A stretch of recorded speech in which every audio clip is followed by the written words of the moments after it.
যারা সাদ সাহেবের কথা মানো, আজকের থেকে কইয়া গেলাম ওনার অনুসরণ যদি করো, নামাজ যাইতে গইলে অস্ত্র বোরদার জমাত হইয়া যাইয়া। যত জায়গায় বয়ান করতে, এর মধ্যে তিনি একটা উর্দু ভাষায় বলছিল, ক্যামেরা ওয়ালা মোবাইল ফগেটও নিয়ে নামাজ পড়লে নামাজ হবে না। এটা ওনার কথা। যতগুলি কথা আছে এর মধ্যে একটা কথা, ক্যামেরাওয়ালা মোবাইল ফগেটও রাখলে নামাজ হবে না। কেন নামাজ হবে না? উনি নিজেই বলছেন ব্যাখ্যা করিয়া, এই ক্যামেরাওয়ালা মোবাইলের মধ্যে আকাম কুকাম ছবি আছে, ল্যাংডা ছবি আছে, গুনার কাজ করার মতন জিনিস আছে। সুতরাং যেটা দিয়া গুনার কাজ করা হয়, যেটা দিয়া গুনার কাজ চলে, এটা ফগেটও থাকলে নামাজ হইতো না। এটা ওনার কথা। আর একটা কথা উনি বলছে, ইমাম সাহেব, মুয়াজ্জিন সাহেব, মাদ্রাসার শিক্ষক, এরা লেখাপড়া করাইয়া মাদ্রাসাত পড়াইয়া ইমামতি কইরা মুয়াজ্জিনে কইরা এরা যে টাকা নেয়, এই টাকাগুলি হলো ব্যবসাখানার ওই ব্যবসাবিধির উপার্জিত সম্পদের চাইতে ওই ব্যবসাখানার বেডির উপার্জিত টাকার চাইতে আরো খারাপ। এটা ওনার কথা। তখন থেকে আমরা বলছি, হুজুর আপনি যে কথাগুলি বলতেছেন এগুলি কিতাবের সাথে মিলে না, হাদিসের সাথে মিলে না। সুতরাং আপনি ঠিক করুন, আপনি কথা ঠিক করুন। কার কথায় শুনে? উনি কই ঠিকই কইছি। উনি যদি ঠিক বইলা থাকে, আমি আপনাদেরকে একটা প্রশ্ন করি, যেই জিনিস দিয়া গুনার কাজ করা হয়, এই জিনিস সাথে রাখলে যদি নামাজ হয় না মনে করেন, তাইলে আপনাদেরকে জিজ্ঞাসা করি, আপনাদের কিন্তু লঙ্গির নিচে একটা জিনিস আছে, এটা দিয়া কিন্তু নেকির কাজও করা যায়, গুনার কাজও করা যায়। করা যায় না?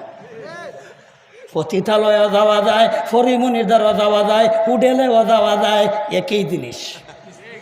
আবার বিয়া কইরা বেডির দ্বারা যাওয়া যায়, জিনিস একটা। ওই ইডা লইয়া যদি ক্যামেরাওয়ালা মোবাইল ফগেট রাখলে যদি নমাজ হয় না, তে হিডা লইয়া নমাজ হয় কেমনে?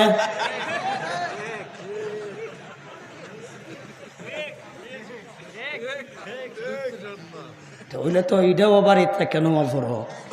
এটা দিয়ে তো গুনাহ করার সম্ভাবনা আছে না। সুযোগ পাইলে কেলা ছাড়া দিব।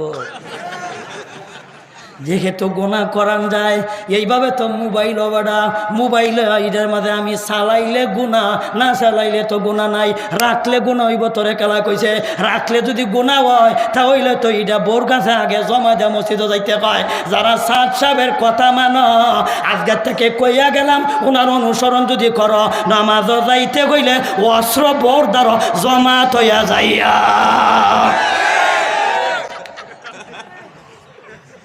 নাইলে নমাজ হইতো না। তোমরা রুজুরে কইছে, এর লাগে এরা হাসর কইব, রব্বানা তানা সাদাতানা ওয়া কুবারা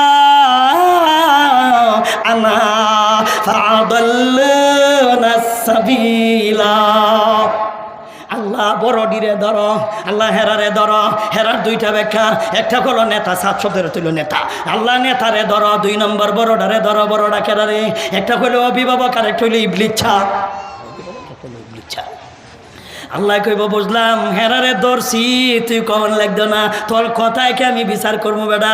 হেরারে ধরছি। আল্লাহ রে কইব, আল্লাহ ধরছ বলে ঠিক আছে, দইরা যদি থাকেন তা আমার আরেকটা কথা বলে, তোর হন আবার কি কথা? রব্বানা আতিহিম বুঝতে পারা, রব্বানা আতিহিম দিফাইনি মিনাল আযাবি ওয়ালআনহুম লানান কাবীরা। আল্লাহ বড়ডিরে যদি দইরা তা হয়, তাহলে আমরার কথা কইল হিটিরে ডবল কিটনা দিও। সিঙ্গেল না ডবল? দেখেন তোমার নেতা, তুমি যে নেতা, তোমার অনুসরীর আল্লাহরে কিতা কয়? আল্লাহ নেতারে ডবল কিটনা দিও। কইব রব্বানা আতিহিম দিফাইনি, দিফুন এক বচন, দিফাইনি বহু বচন, মানে দ্বিবচন। দিফাইনি দ্বিবচন মানে আল্লাহ ডবল কিটনা দেও। কেন? নিজে তো ফাফ করলই করলো, আমরারেও করাইল। নিজে ফাফ করছে এক শাস্তি, আমরারে কেন করাইল এটা আর এক শাস্তি, এর লাগে ডবল কিটনা দিও। আল্লাহ কইব, আমি ধরছি, ছাড়ছি না, বড়ডিরেও ধরছি, আরেক বড় ডাধে বলা তো আইব ইনশাল্লাহ।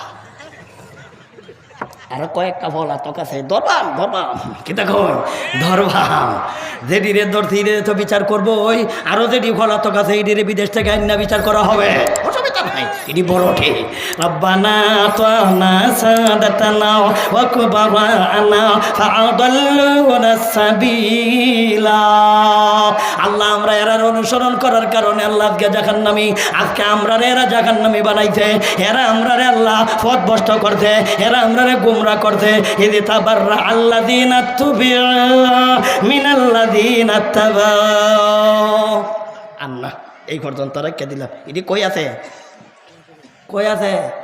গেট কই আছে গেট বই থাক ইনশাল্লাহ পরে যদি আল্লাহ কোনোদিন তৌফিক দেন তে ভিতরে বিচার হইব ভিতরে ওহন না ভিতরে নিলে আরও ভিতরে মেলা কাম রয়েছে বাহি কি দেখুন কারণ যে জিনিসগুলি দিবাঙ্গি টেঙ্গে তৈরি গেছে গাড়িটি সংস্কার করা লাগবে না আর ফাঁসি টাসি যে ডিরে দিছ ইডি যে রশ্মি মুসি ইডি হুরানো গেছে না ইডি বিদেশ থেকে রশ্মি মুসি আইনা লই সংস্কার করে লই কি দেখুন আপাতত এখানে রেখা দিলাম তদন্ত চলক নাকি দেখা তদন্ত চলক বিতে ইনশাল্লাহ যদি আল্লাহ কোনো দিন তৌফিক দেন তাইলে আলোচনা করব